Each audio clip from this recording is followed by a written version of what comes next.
health and doing therapy and all of these things are glamorous. And for me, they just weren't. It just isn't glamorous. It's ugly. It's difficult. It feels really hard at times. It's dusty, but it's worth it. Only if you do it properly. And I think that you've hit the nail on the head. I'm really glad you said this, because you've hit the nail on the head. Therapy is glamorized, self-development, self-improvement, working on yourself, hashtag living your best life, whatever you want to say. But if you're doing it properly, it's awful. Welcome to the Prime Life Project podcast, a place to help you unlock your full potential, both mentally and physically, to become the best version of you.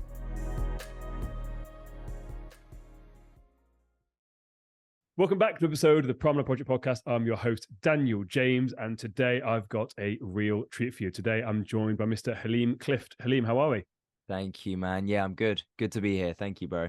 Really looking forward to chatting with you today, because you've got such an interesting story. I love your energy. I love everything that you're about, and you're doing some pretty amazing things in the world. But I feel like to really add this value to my audience, we need to take a step back and look at your upbringing, because you don't have a conventional upbringing.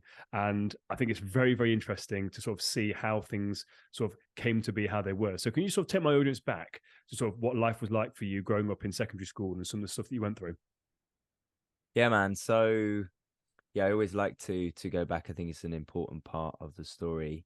I was born in Reading, and soon, when I was a young child, moved to Somerset. So, like a very different environment, and grew up with a single mom who was white. Me and my brother were both mixed race.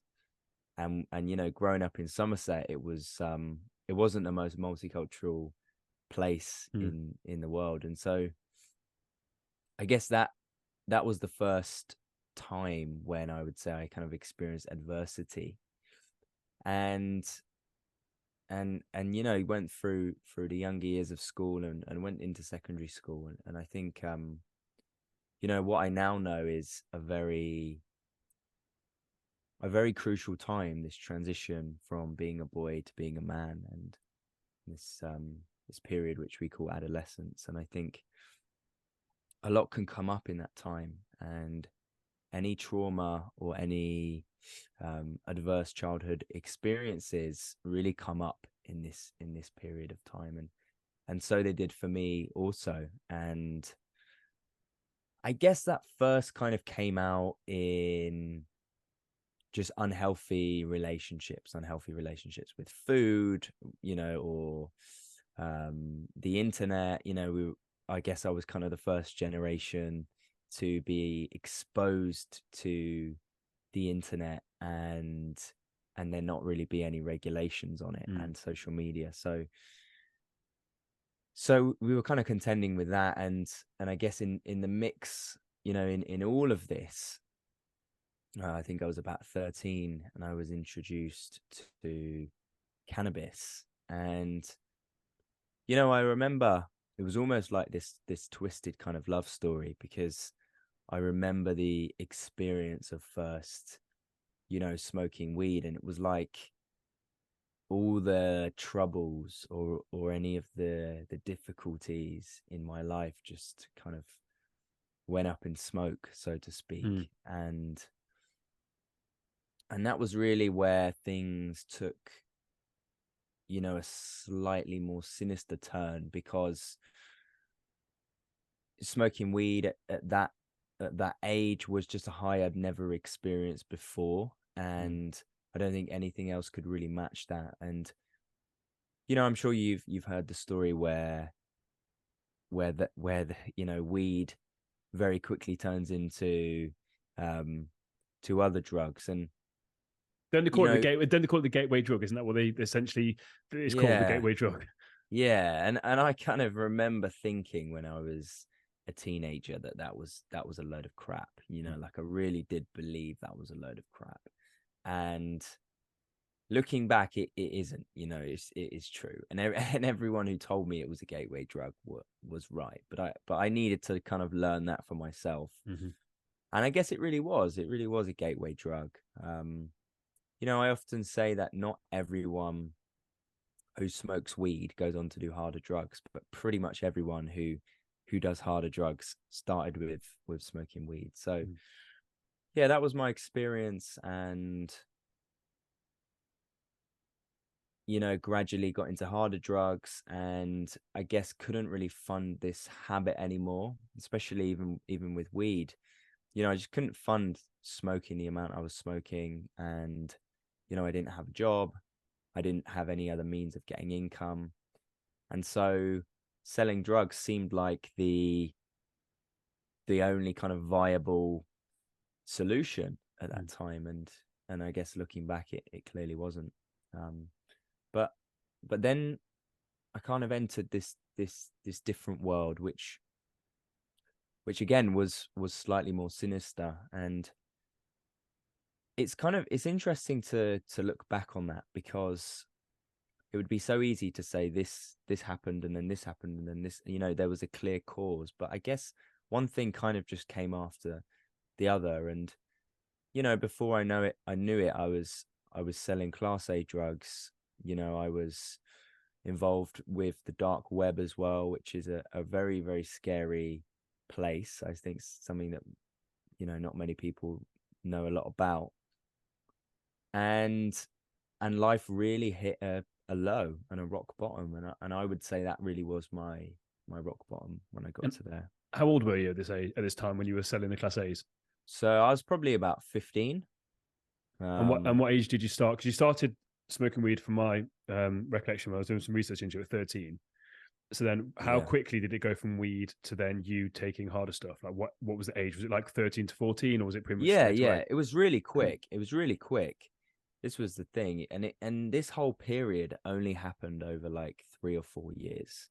This wasn't years and years and years. I guess I learned the lesson quite quickly, actually, because of how quickly things spiraled. So in a sense, I feel quite grateful that things did get quite bad quite quickly, because Mm. I kind of had to learn this lesson. Mm. Before we talk about how you sort of transitioned out of that, I just want to sort of dive into this a bit more. I'm not sure the answer to this, but obviously you spoke about your mum. Did you have a dad in your life, or did you have a male role model at all at this time when you started smoking weed at all? Yeah, so my father wasn't in my life. Um, was never really in my life, and so I did have a stepfather, but I guess in terms of a role model, he came into my life quite a bit later. So in terms of role models, I guess I was just looking in the wrong places, and became friends with, or what I thought were friends with, some of the older guys, some of the older drug dealers.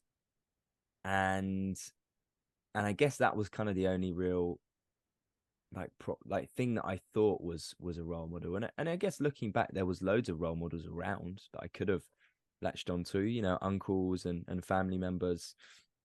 But I was just kind of searching for it in all the wrong places. And I think not having a father in your life has a significant effect on a young man. Mm. I And it's really also, believe that. I completely agree. And I think also with these role models as well, it's very glamorized, isn't it? The drug lifestyle, especially for an impressionable kid at 13 years old. It doesn't really take much to impress. Again, we talk about as adults now, you look at probably some of the money that you were shown. It seems a lot to a 13-year-old, and it probably is a lot of money, but actually in the grand scheme of things, if your path had gone a bit differently, you would have been introduced to even more money. It's just a very interesting thing of like this, Mm, how it's all painted in the narrative. I just find it fascinating how we're so impressionable at that age, and especially again, talk about the internet around that sort of time, because again, you're a few years younger than me. I imagine that was around that time when that kind of lifestyle, that thug gangster lifestyle, was very, very popular. So again, it becomes even more appealing. yeah, and these type of songs are on the radio. It's not even like this is underground Mm-hmm. anymore. This is just in plain sight. And these rappers that are promoting these types of things are just listened to by everyone. And there's just unlimited access to this type of content and this type of lifestyle. And I really like what you said, because I think it's true. it seems like a lot of money at the time, and it seems like an easy lifestyle at the time, but actually when you get older you realize it's actually not really, in the grand scheme of things, compared to the risk that you're taking, and the sacrifices that you make. But yeah, it was, from an early age, that was what was glamorized. And I guess having phones and social media, it just is that much more accessible.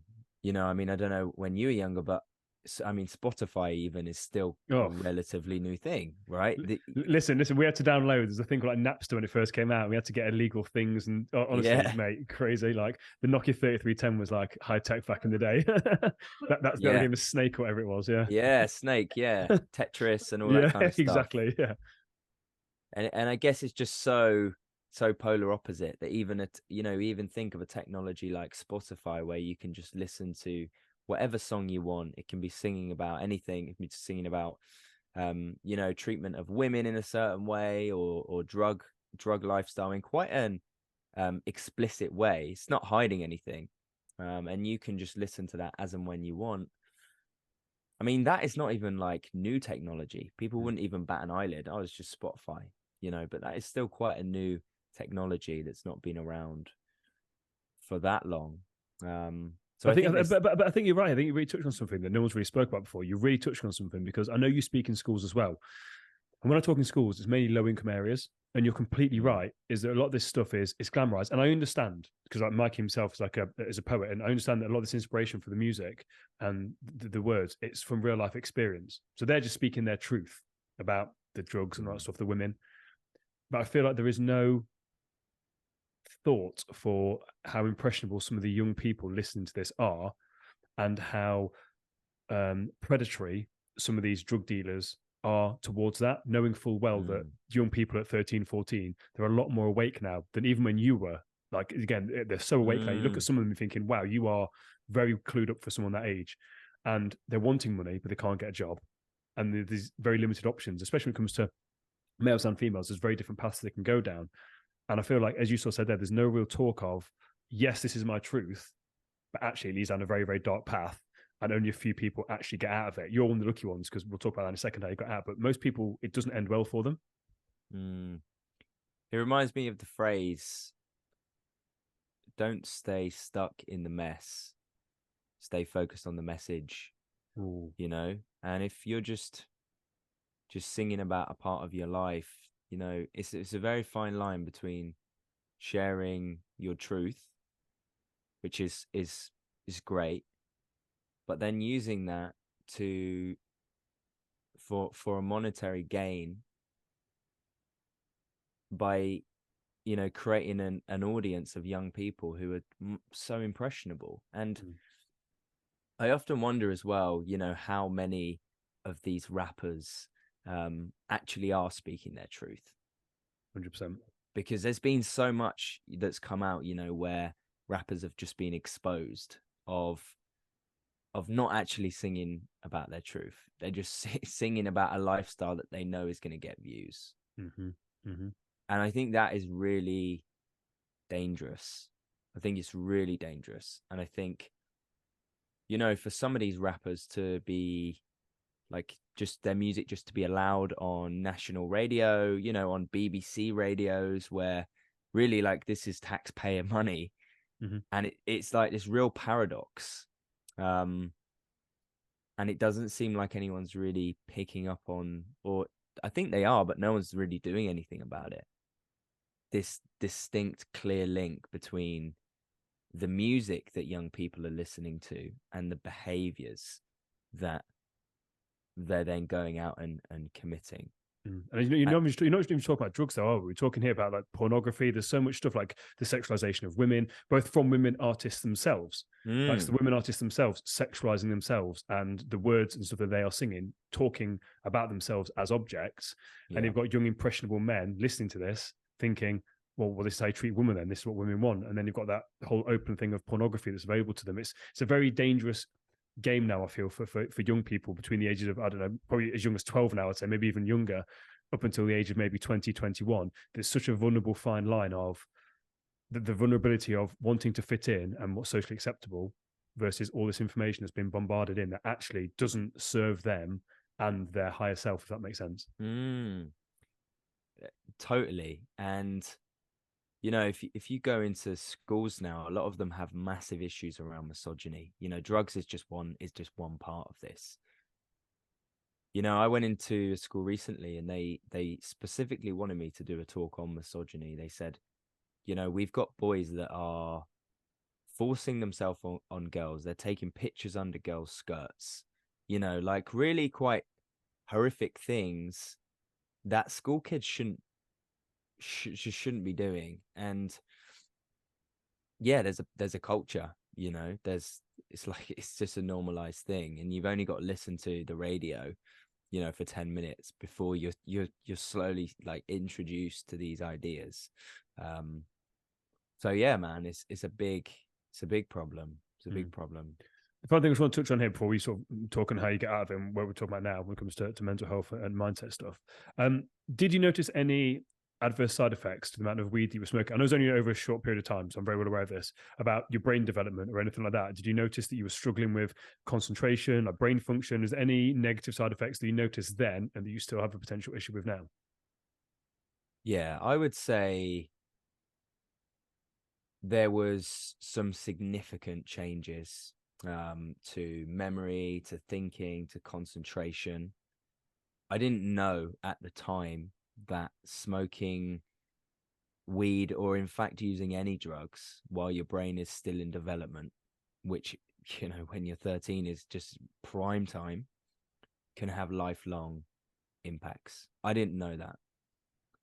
And I experienced those impacts, you know, lack of not being able to concentrate, not being able to remember things, like just my brain feeling not what it used to be. I experienced that for some time. Having not smoked weed now for a number of years, or used any illegal, uh, you know, substance in that sense, that I've not, I would say there's definitely been big recovery in that sense. But I remember when I first stopped smoking weed, and I got assessed to, um, you know, like some serious mental health teams, some crisis teams, looking at like potential symptoms of psychosis and all these type of things, because, you know, and it ended up not being super serious in the end. I think I stopped just in the nick of time, but there was this real concern of like serious mental health conditions, and some of the symptoms I was showing were serious. So there was certainly an effect for me of smoking weed and just using drugs, at such a young age. Because Yeah. it's something for me when it talks about the marijuana. Like I said, so people I listen to, like one of them in particular is like a multimillionaire, super successful guy in America, and he smokes weed. He makes it very, very clear. He says, "I'm a multimillionaire, multimillionaire. I don't have to work ever again. I can afford to mong out. I can afford to have these effects. It's fine." He's like, "If you are a young person growing and developing, you should avoid it because it's like it stunts your brain growth. There's all this stuff." And he basically talks about how no one talks about these negative side effects. People make it cool. He's like, if you're again still growing and your brain's still developing, it's like you should not be touching with a barge pole. If you're trying to create something with your life, if you're trying to move your life forward, you should not be touching this stuff. It's like, I talk about it openly because I'm a multimillionaire and I've got this amazing life. I can afford to do it now. You guys haven't got this. Make sure you are on the path and not wasting your time, energy, and money on this thing that's going to potentially harm you. So I think it's absolutely fascinating. I'm really glad that you shared that with my audience. Now, can you talk about how you stopped selling drugs? Because again, I know there's a story there with your mum. If you mind sharing that, because I think it's a really strong, powerful story of kind of when your two worlds kind of collided. Yeah. So, you know, I was still living at home at the time. I mean, I was like 15, so I was still living at home, but was selling drugs and just living this a different life. And I remember clearly, I came home one day and my mum had found like a big bag. I think it was ecstasy pills. She'd found like a big bag of ecstasy pills, um, and was just like totally. I mean, obviously didn't know what to do. Right? She was scared, and And that at that point, I remember something kind of changed within me. It was this realization of the effect that my behavior was having, not just on me, not just on my friends, not just on my surroundings, but like my actual family, and the effect that it could have if I continued going down that path. And that was a big realization for me, you know. And I remember we had a dog, and I remember thinking, fuck, you know, what if the dog had found this bag of, because I obviously hadn't concealed it very well. Mm. Can't remember where it was, but I hadn't, you know, by this point I was just like, I wasn't even really caring to hide this. So I thought, what if the dog had got hold of that and it had eaten that, you know, just something little like that, like the dog would have died. And I guess just seeing how these two worlds were just so, they weren't conducive to one another, and how my behavior could have a serious impact on my family, on people that I loved. Yeah, that was a real wake up call for me. That was a big wake up call. And you just kind of stopped then and there, didn't you? Like your mum drove you to drop off the drugs, and that was pretty much it. You, because I think, remember you saying as well, you were still selling the drugs after you'd come off them, so you weren't actually taking them yourself, but you were still selling them. And then your mum found them, and then you just kind of dropped them off, and then that was it. You were kind of done with it. Yeah, well, it was kind of like that. So there was a number of kind of factors that led up to this. Um, I kept trying to stop. I kept trying to stop, and then I'd start again, and then stop using, and start again. And I guess there was a number of moments. You know, I got robbed, and like that was quite a scary moment for me, and different like fights, they were scary moments for me. And then my mum found these drugs, and it was like this real wake up call for me. And I can't clearly remember whether that was it, like I just stopped then and there. I don't think it was, but it was a serious turning point for me, where I had to seriously like look at where I wanted to move from here. And you know, it wasn't, yeah, I don't actually clearly remember like a point where I just stopped. It was kind of a slow process, um of stopping, and of kind of um getting climatized again to real life. Did when you got robbed, was it a knife point? It wasn't at knife point, no. It wasn't at knife point, but like there was multiple people, and I was on my own, and it was just scary. You know, I just remember thinking like, yeah, I just hadn't expected that, and it was just like a scary experience. But no, it wasn't at knife point, but there was, you know, multiple people. I was on my own, and yeah, that was you know, it's to be expected, but was a again another eye opening experience. No, it's just interesting you mentioned that, because obviously I think I'm on episode 200 and maybe 27, 28 when this is being recorded, and no one's ever mentioned being robbed at all on podcasts. And I've not thought about this incident probably for 15 years, but I was robbed at knife point when I was about 15 or 16. I've never mentioned it on the podcast at all. So in my head, when you said that, instantly I was like, oh yeah, I know what that feels like being robbed. And for people that have never been robbed, again, whether it's at knife point, mom's at knife point, or I imagine, again, group of guys on just you, it's a very severe experience to actually have that happen to you. And again, it can shake you a bit. So I completely resonate with what you said there. I was kind of just highlighted that. It's like, got robbed. Yeah, I noticed that. Now, so you kind of moved away from this lifestyle. Again, we won't go down the details, but the stuff you're doing now is very different. You're trying to make a difference. Like you're talking in schools, you're inspiring loads of kids who are in a very similar situation to yourself. But I really want to talk about like, where's this passion for mental health come from? Because that's a big component of like what you do and what you're about now. But where's this passion come from you? Like, why do you feel the need to be talking about this? Like, where's this come from you? So when I moved away from this lifestyle, I realized that the lifestyle and the behaviors were not the problem. The problem was within my own mind. And I had a belief that as soon as I stopped using drugs, or I stopped, selling drugs, or I stopped acting out, so to speak, that everything was going to be fine. And it wasn't. And I was suddenly hit with this realization that externally everything looks good, but internally it still is not. And I guess at that moment I realized that actually the real problem was in here. And so then I was kind of tasked with the challenge. The drugs were gone, the lifestyle was gone. I just got into a private school. I got into this big bursary for this private school, and on the outside life was really good, but internally I was struggling more than ever.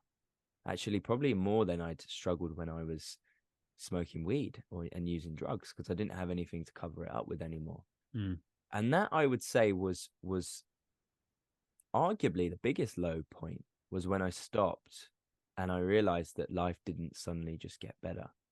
And I was suddenly faced with myself and my mind and my mental and emotional health. And these are just words. These are just words. So I think sometimes they're overused at times. But I'll use those words to highlight the point I'm trying to make. And so then I was faced with that battle of no more cover-ups and having to face myself. And I think what I've learned is that is the real journey. That is really where the journey starts. I think you can veer off in a path, down a path, but I think even when you come back, it's not necessarily all smooth sailing. And so there was another period of time when I suddenly had to deal with that. What was the problem all along, which was me and my mind and my thought patterns and my thought processes and the way I manage my emotions. And so that's now what I teach about in schools, because not every student can relate to having used drugs or got involved in crime. But I think every student, whether they admit it or not, can relate to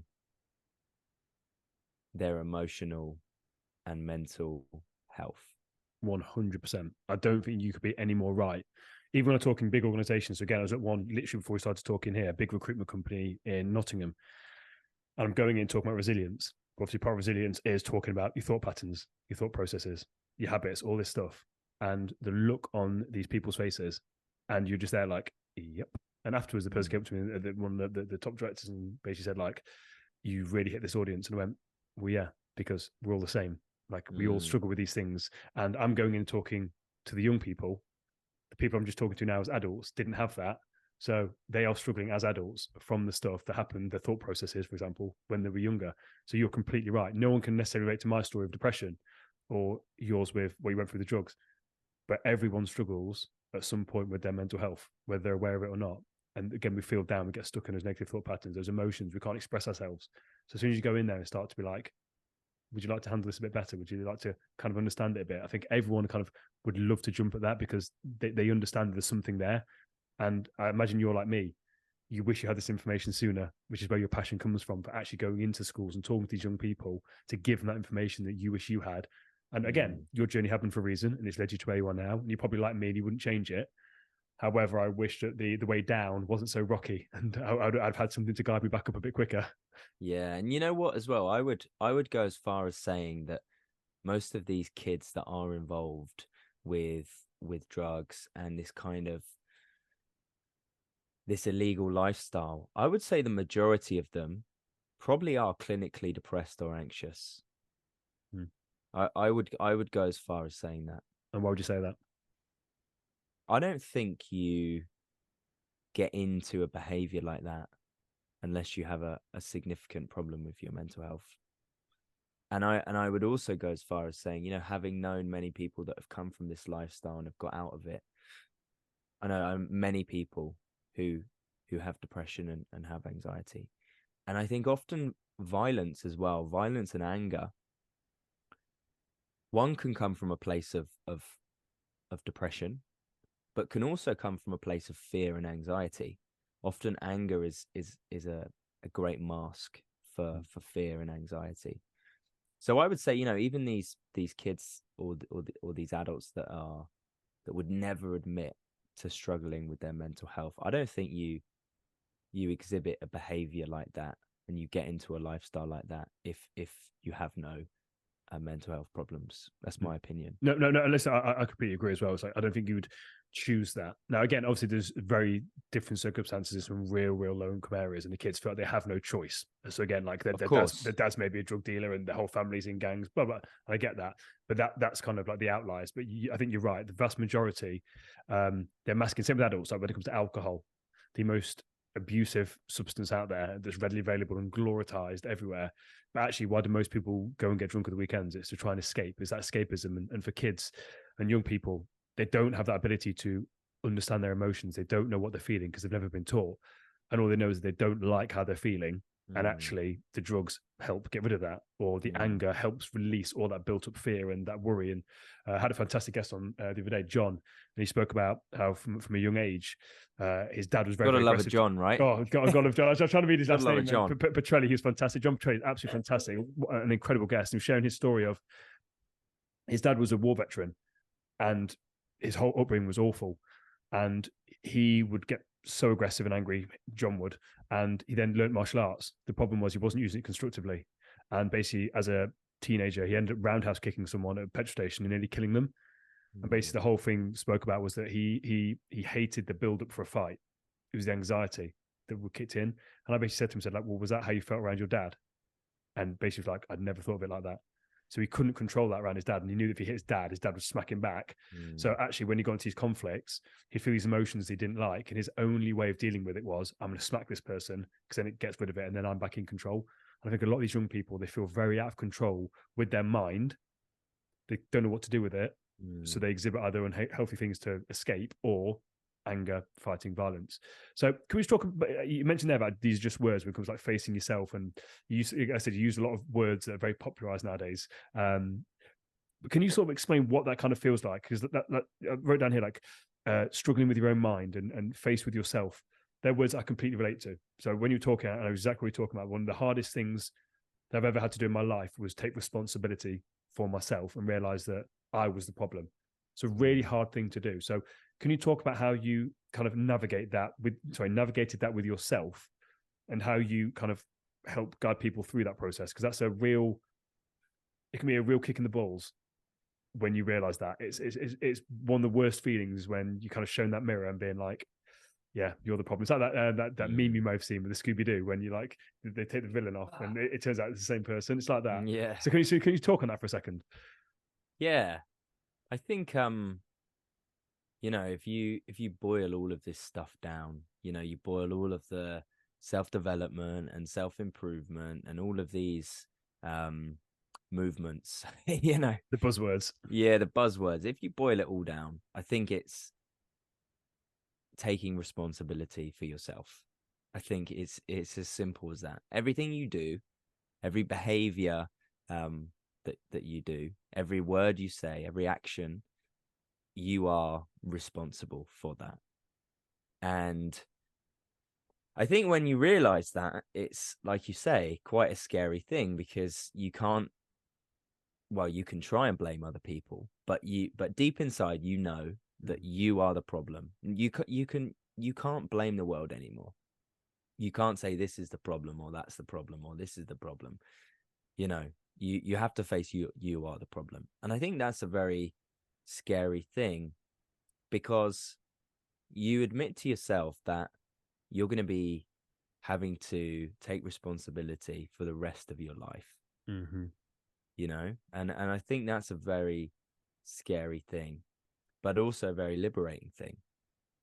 I remember, you know, when I turned 18, and it was like, okay, now you get to drink if you want, you know, now you can drive, now you can there's all these benefits but there's also a responsibility that you bear with that as well, of, you know, you are now fully responsible for yourself. You can go to prison, you can, like, all of these potential consequences as well.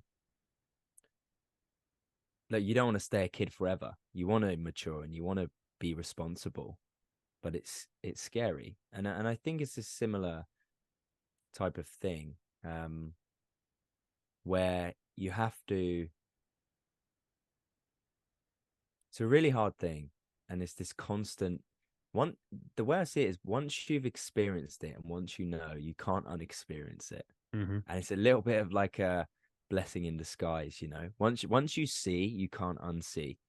You know, you can't be ignorant anymore, you can't be blind anymore. And another analogy that I read in a book was, it's like when you first look at yourself, it's like blowing into an old mirror, and all the dust, before you can see yourself clearly, the dust has to clear, and all the dust goes into the air, and it's messy and it's dirty, and then when the dust settles, you can see yourself. And I think there's definitely this kind of idea that self-development and self-improvement and looking at your mental health and doing therapy and all of these things are glamorous. And for me, they just weren't. It just isn't glamorous. It's ugly, you know. It's difficult. It feels really hard at times. It's dusty, you know, but it's worth it. Mm. Only if you do it properly. And I think that you've hit the nail on the head. I'm really glad you said this, because you've hit the nail on the head. Therapy is glamorized, self-development, self-improvement, working on yourself, hashtag living your best life, whatever you want to say. But if you're doing it properly, it's awful. It's absolutely awful. It's what people don't talk about. And this thing about people, again, it's very easy to go and speak to a therapist and tell the therapist what the therapist wants to hear. That's not therapy. Again, self-development, self-improvement. You can read all the books in the world, and I was guilty of this. I basically kept a chart. I tried to read as many books as I could in a year. The problem was I wasn't actioning any of the things in the book. So what I say to people is, just read one book, and then action the steps in that book. And when you start to see change, then read the second book, rather than just trying to smash as many books as you can and claim to be a self-help guru, expert, whatever it is, and working on yourself. Because you can read all the information you want, but until you actually action those steps and your life starts to change, it's all worthless. So I'm really glad you said that, because people go into this idea of they're going to find themselves, blah, blah, blah, blah, blah, by traveling. That's not finding yourself. That's spending time with yourself. And no one can bullshit you better than you. Yeah. And it's when you actually go through, as you said, blow that dust off, it gets messy, it gets ugly. And when you really look at some of the decisions that you've made, some of the people that you've hurt, how you've let yourself down, and really try and rebuild that relationship with yourself, that's when the magic happens. But it's scary. So I'm really glad you said that, because I said you've got to want to do the work, and it's going to get a bit ugly. And I wrote something down here. Just on that. That.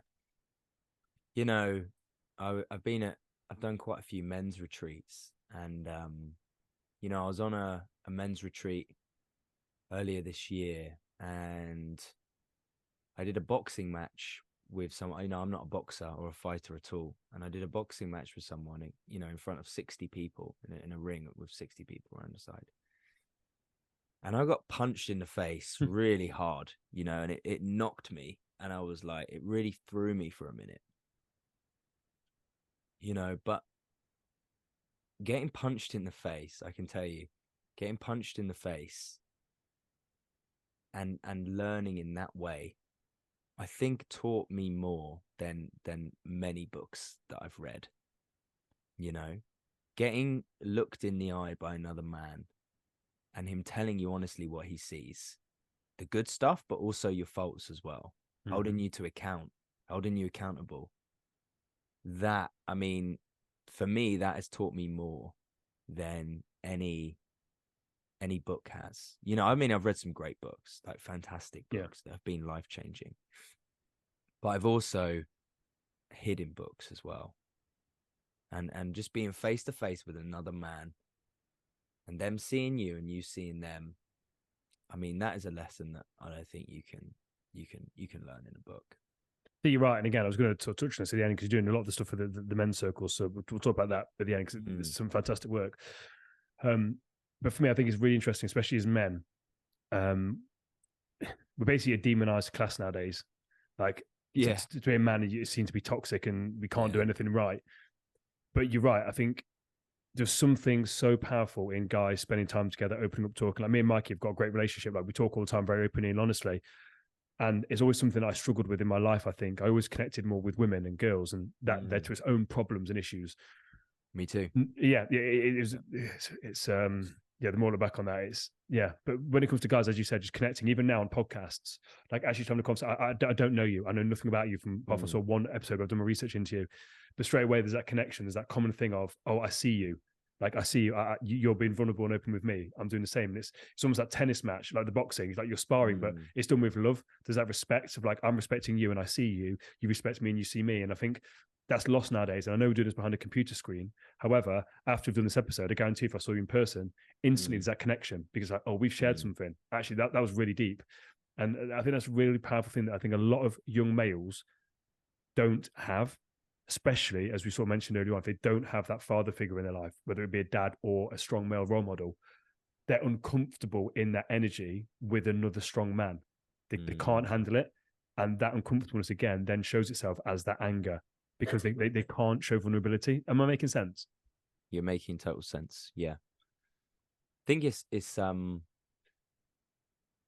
conditioned into us, that we should be afraid of other men, that other men are a threat to us. It's conditioned into us. And even in school, we're put against other men. It's like this competition. Who's going to win on sports day? Who's going to get the girls? Who's going to be the top dog? And I think when there's spaces like this where, it's a contrived space, we've said we're going to meet and we're going to do this podcast. It's a contrived space, but it's a powerful space. And I think, these spaces are important where we're specifically making a space where we can be honest, be open, be vulnerable. We know neither of us has got another agenda here or is trying to, like one up the other person. I mean, wow, what a simple but powerful thing. I think the competition thing, you hit on something really important there as well. I don't see anything wrong with competition. I think the problem that we have is that we're not taught what competition is all about. We're taught that it's something bad. And as you said, it's like, it's me against you and it's negative. Well, actually, no, like when it comes to podcasts, I've got people that I'm competing with. Like I want to do better than them. I'm seeing them. I'm not, but it's not coming from a place of hatred. It's coming from a place of, wow, that's really awesome what you're doing. Like in sports day, wow, you are quicker than me. You beat me in 100 meters. Wow. I now want to get better to beat you. Not, oh, F this guy, he's cheating. But it's like, no, actually, wow. Maybe you're just better than me. And that's okay. But I think the competition, I think when it's done in a healthy way, is very, very positive and actually can help us grow. But I don't think we're taught about that healthy competition. I think we're getting almost pitted against each other, so that actually we're that old saying, treat the people how you want to be treated. I feel like nowadays we're just very quick to judge people, we're very quick to push our neighbors away, rather than actually embracing and saying like, well, hold on a minute, like how did you do that? How are you so good at that 100 meters? Like, can you teach me? Again, am I making sense of this? Yeah. Sometimes I rift and I'm like, am I making sense here? Am I just talking crap? You are making sense. I think this takes a lot of work to get to that place. And I would say, if you just look at football fans, I would say like 90% of football fans are not watching the game going, oh yeah, he scored against me. And they're consciously thinking, oh yeah, I'm going to use that to learn maybe how we can get better. It's like, F you. We're going to fight down the alley with I was at Reading, Swindon a couple of days ago, and it was like, it all kicked off. And you can just see how, competition, I would say, can like, I totally agree with you, can certainly be in a healthy way if we're taught right. But I would say most competition is not. We're kind of not taught what healthy competition looks like and what it feels like, and how we can actually how we can be that and do that and live that, Big question. Why do you think so many people are struggling with their mental health right now? I think our phones. Mm. I think it's a very cliche thing to say. However, we're in a time where these new technologies have been introduced, which we know nothing about. We don't know anything about the long-term effects. We don't know anything about smartphone addiction. There's no, 12-step recovery group on smartphone addiction. Mm. Or if it is, I haven't heard of it. No. There's no recovery or support programs really in place for how we're dealing with smartphones. Mm-hmm. Mm-hmm. Billions of people are using smartphones, for upwards of 5 hours a day. And we just don't know the effect on the brain. And, it's like when Xanax was just they called it mummy's little helper. It was just a widely used drug. Now, I'm not in any way comparing phones to Xanax, but what I'm saying is, there's been many things that have come out over, the course of history. Like tobacco was normalized, and the potential health benefits were overlooked for a very long time. There's been many drugs. Coca-Cola used to contain cocaine in it. Yeah.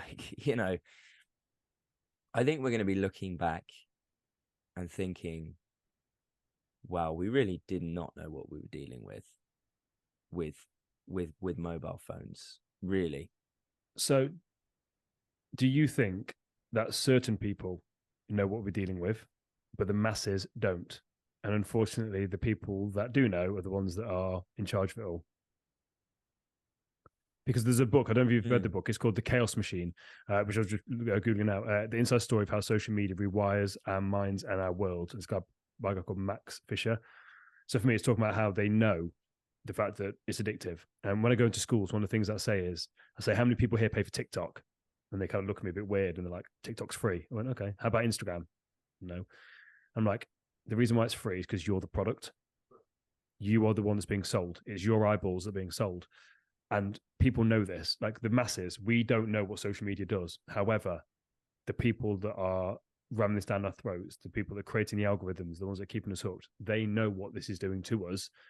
And that's the thing for me that's the issue. And it's once you become aware that you are the product. So I've got nothing against social media. I say it allows people to connect. There's some real positive influences.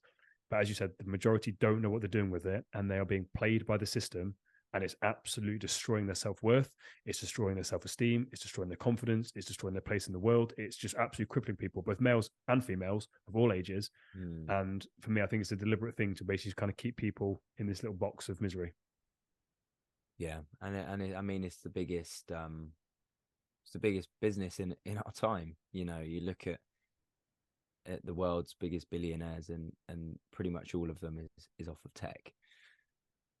So I agree with you. And I think also just the fact of having a smartphone, even if you just took social media off, even just all the other things like internet pornography and the ability to just just Google things all the time and distract yourself and not be with yourself. I think it's really scary. And, I've actually just bought this phone it's called a light phone. And it's like this company in America where they're creating this phone. They've created this phone where you can call people, you can text people. It's got a touch screen. It's got a podcast. It's got directions, but it doesn't have any access to the internet or to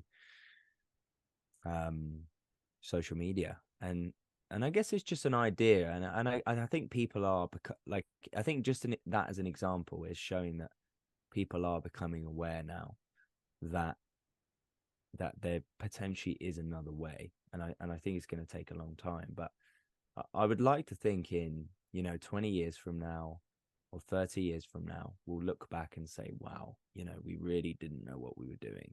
Nope. When this technology first came out. Mm. But yeah, I would say in a roundabout way. I think there's many factors to it. I think there's many factors. I don't think that's the only factor. No, but I think you're right. I think that's one of the major ones. I think it's a big completely, one. I think you're completely right. There's so much there that we talk about. Again, you could do a whole podcast on this about like past trauma, like family trauma and stuff like that that's been brought down. But I think you're right. I think one of the biggest, I'd love to see a graph actually of the introduction of social media and mental health cases. I'd love to see if there's anything like that about there, because I imagine there's a very close correlation. I think you've also, I mean, just one more point, another big point, which I think sometimes gets overlooked, is also, you know, we're not long after the war as well. You know, we're not long after World War II. You know, we lost millions of men, and of the men that did come back, many of them were suffering with undiagnosed PTSD. And so we had a generation of sons and daughters, but I think I would like to specifically focus on the sons because of that unique relationship between a father and son. We had, you know, many fatherless sons, or sons whose fathers weren't emotionally available. And we're not many generations after this, actually. We're only a few generations after this. So I think that's another, just another factor in all of this. Yep, completely agree. One final question I'd like to ask all my guests. Again, you can summarize what you've said, or you can go down a new sort of tangent here. What advice would you give to someone right now who feels stuck and out of control with their life? I think it would be to speak about it. You know, I think when you speak about something and you share it and you ask for solutions and you ask for tools and you ask for help, you kind of putting out into the ether that you're ready. You're ready for it to change. You know, you're ready for something new to happen, for a new experience. For me, you know, in my own life, there's never been anything I've achieved, from quitting a bad habit to, you know, improving my mental health to, you know, more materialistic things. There's never been anything that I've done and without some kind of help, you know, whether that's been learning from a resource, reading a book, speaking to someone has been the most one. So I think that's what I would say is share it with someone, share it with a human being. Yeah, and be open that maybe you don't have all the answers. I love something you said there. Ask for solutions.